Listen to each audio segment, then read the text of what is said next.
Welcome to a new video, and in this video and series we are going to create chess in Godot 4.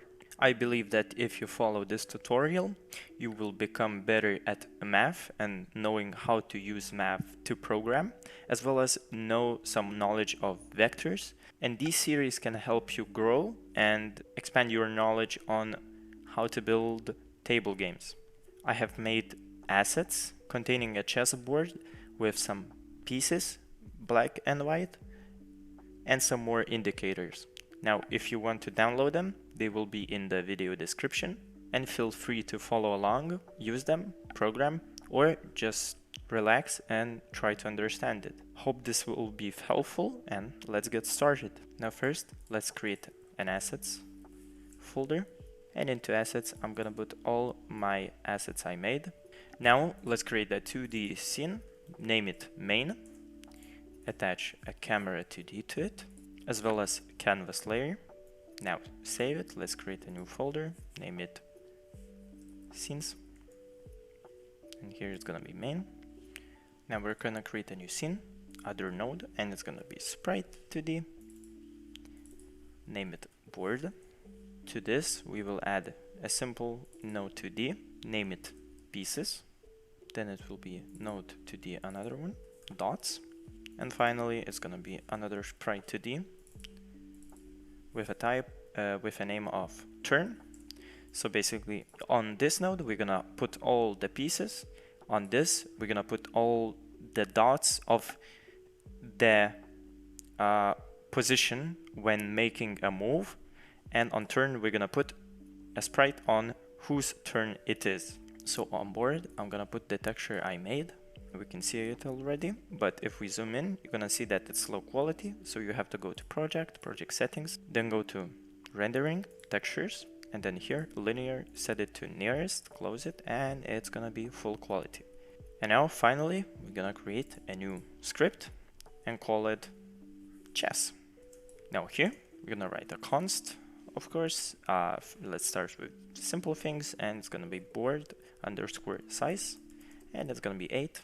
And now, a little bit tedious work, we're gonna go to our assets, and we need to draw with control every single piece we have ready. And now I'm gonna do a space, and here put our turn black, turn white, and turn of black. These will be the indicators that will go on our turn and show us which one has the turn right now. And here we are going to reference our pieces, reference our dots, and reference our turn. Now let's go and create some variables. So the first and most important will be a board variable, which will be a type of array. This will hold each piece and each square index of what the piece is on that square. Then we will create a variable called white and bool. So basically, is it white's turn or is it not? Now it will be a state as well, bool. So there will be two states. The first false, it will be the state of choosing the move, and the state true of confirming the move. And here we will have a moves variable, which will be empty at the start. This will hold each move for the piece that is currently selected. And now, of course, we need another one, which will be a selected piece, which is a vector 2.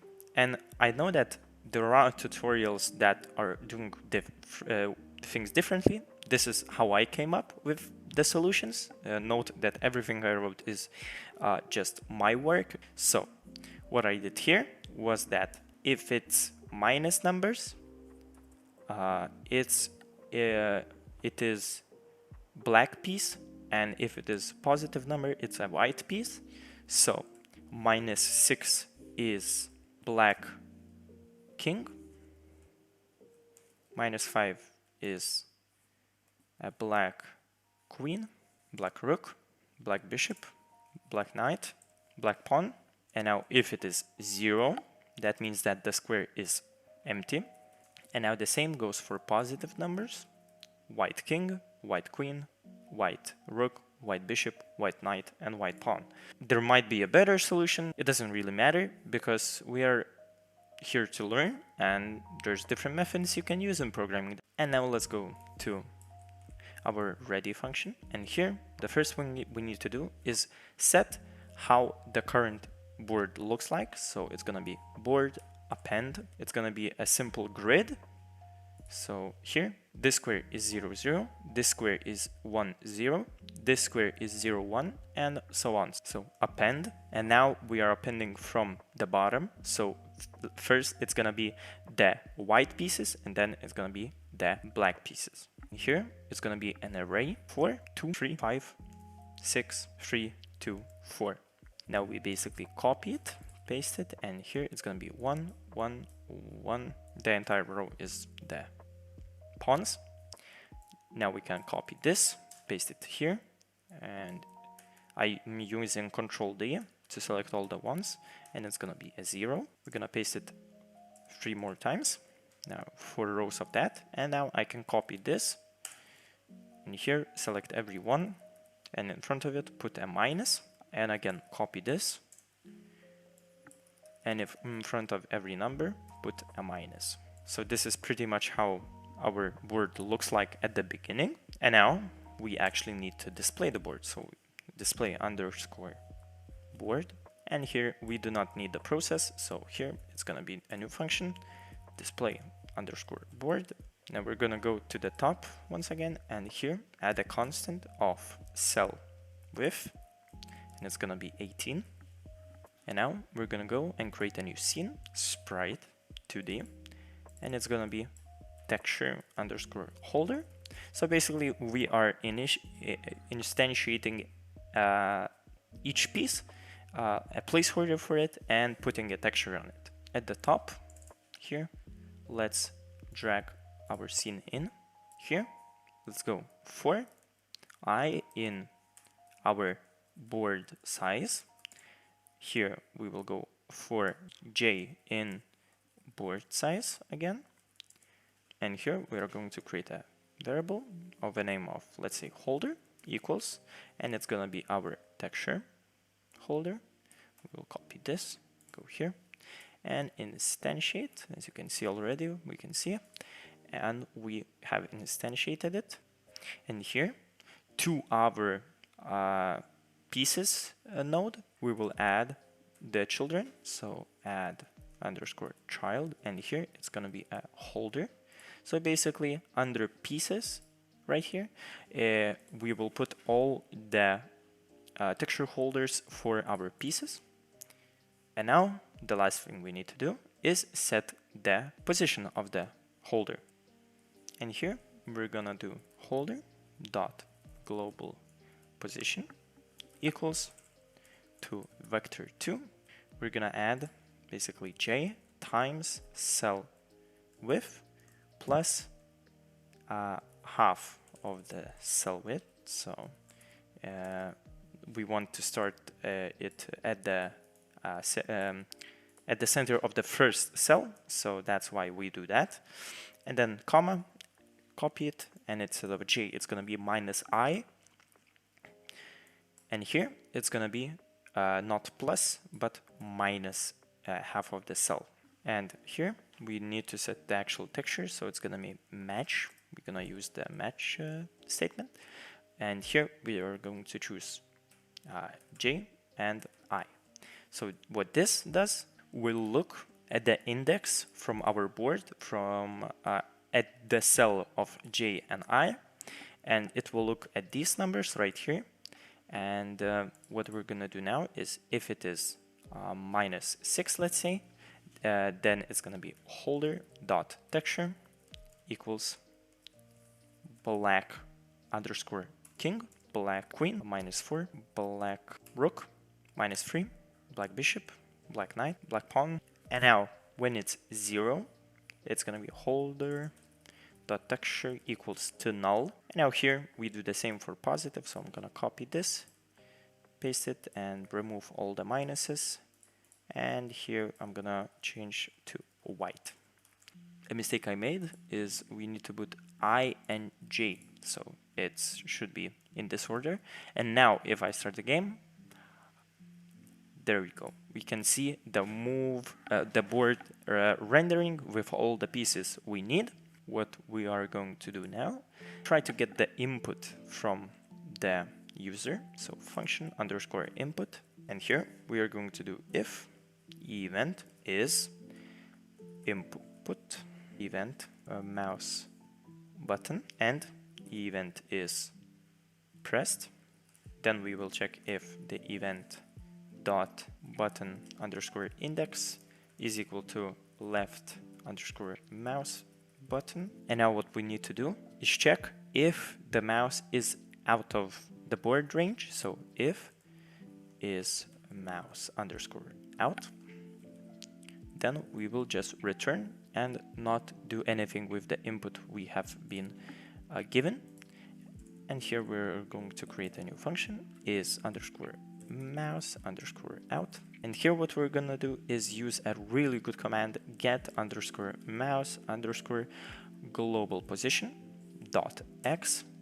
And if it is less than 0, because the minimum is right here we want, right? So if it is less than 0 or more than 144, if it is less than 0, or if it is more than 144, or now we change to y-axis and is more than 0, less than 144. And then if it is, we are going to return true. In other case, we are going to return false. Now I have written this wrong. It's a mouse underscore a button underscore left. So now it should be good to go. Yes. And now if is mouse out, it returns. So basically ends this call. And if it's good to go, now we actually call it. So here we need to create two variables. And here is going to be get underscore global mouse position dot x. And now what we need to do is snap it to the closest integer. So snapped. And here it's going to be 0. And now we need to divide it by 8.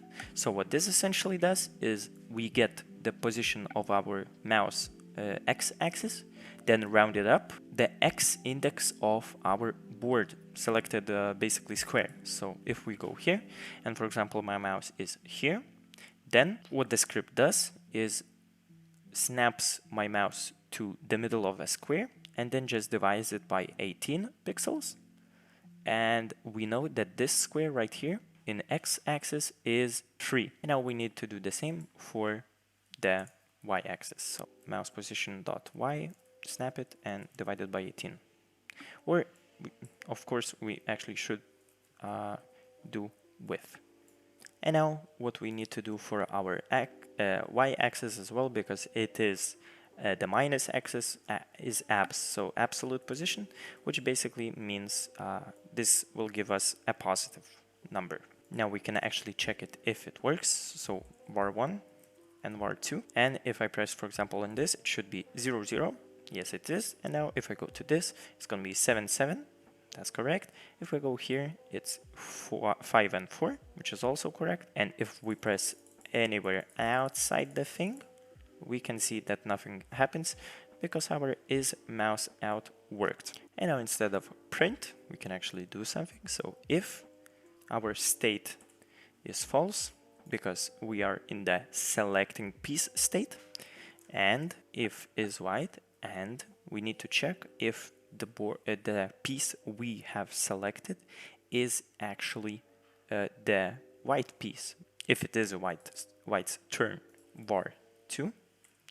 Don't forget that these are switched, var1. And now if it is more than 0, because positive values are white pieces, which is acceptable to us. If it isn't white, so it's black, and board var2, var1 is less than 0. So that means that we can actually select the piece.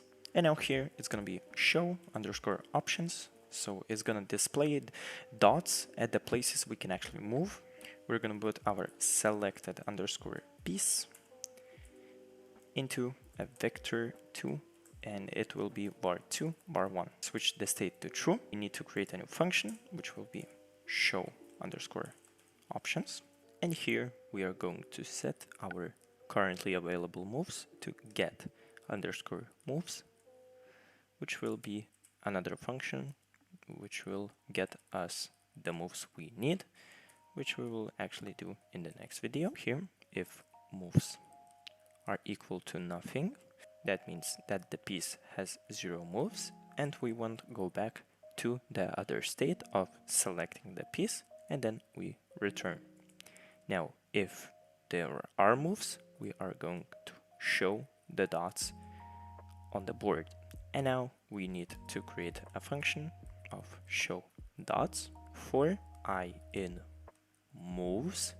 So basically, this holds the X and Y of each move available. And here we're going to create a holder, which will be again our texture holder dot instantiate. And here the same as for our pieces, but we will add it to dots. So dots dot add child, and we are going to add the holder. Now we are going to set the holder dot texture.